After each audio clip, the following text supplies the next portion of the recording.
gitu. Kalau kita yang kuliah hadis, saya ini S2 belajar hadis, saya muridnya Profesor Ali Mustafa Ya'qub. Itu kalau saya disuruh bikin makalah sama almarhum pada saat saya kuliah itu, terus saya bikin footnote itu dari Washahahu Albani, itu sama beliau dicoret-coret gitu loh. Kenapa? Ini bukan ahli hadis, nggak bisa. Ente kuliah S2 kok merujuk kepada orang yang lulus S1 saja tidak. Ustadz di Saudi menggunakan mazhab resmi Hambali. Tapi Ya. kenapa Ustadz lulusan Saudi yang balik ke Indonesia dan Syekh di Saudi tidak bermadhab? Nah, begini. Sebenarnya basic dasarnya mazhabnya adalah Hambali, ya kan? Tapi bahwa banyak tokoh-tokoh yang tidak terlalu setia dengan mazhabnya itu biasa kejadian. Ya, contoh nih, saya kasih contoh yang paling sederhana. Imam Ibnu Taimiyah rahimahullah, gitu kan? Itu kalau secara struktur dia tuh sebenarnya anggota dari mazhab Hambali secara struktur. Tapi dalam banyak masalah, dia seringkali menyelisihi mazhabnya dia sendiri. Jalan sendiri gitu, istilahnya balelo gitu lah istilahnya gitu kan. Nah, kayak gitu tuh kan kasus yang sering terjadi. Nah, di Saudi Arabia begitu juga. Kalau Syekh Muhammad bin Shalih Al-Utsaimin itu nampak masih sangat kental tuh kemazhabannya. Ya, beliau kalau menjawab pertanyaan pasti akan menyebutkan waqalal Imam Ahmad gitu kan. Tapi kalau Syekh bin Baz lebih senior lagi sedikit, beliau kelihatannya sudah agak sedikit ya agak-agak rock and roll gitulah gitu. Basicnya tetap Hambali, tapi beliau lebih banyak bermain gitu di luar itu kayak Ibnu Taimiyah gitu kan.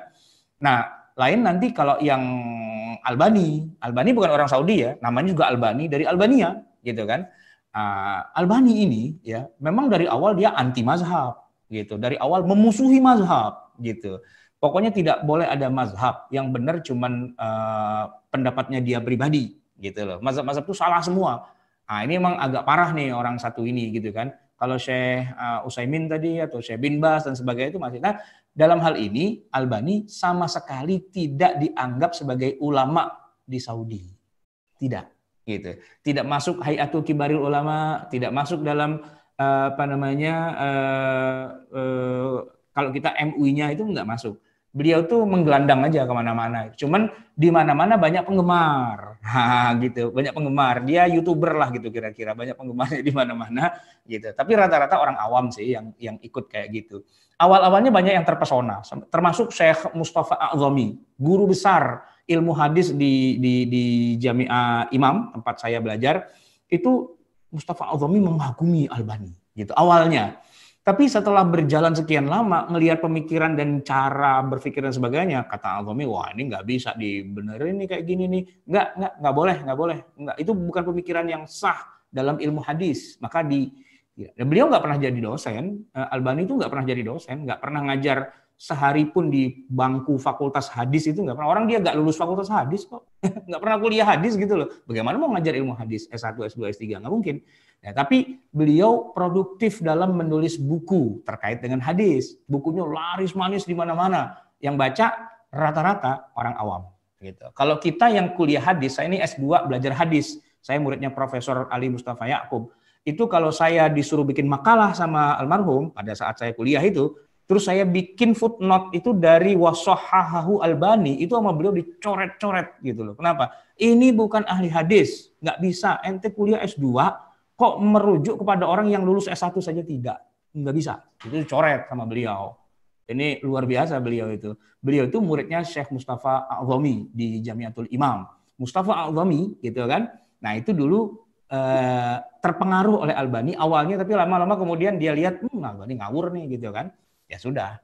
Nah, itu kalau kita ngomongin Albani. Nah, Albani adalah salah satu di antara tokoh-tokoh teman-teman kita Salafi, selain bin Baz, selain Utsaimin, selain Ibnu Taimiyah yang masa-masa awal, selain Imam Ahmad bin Hanbal.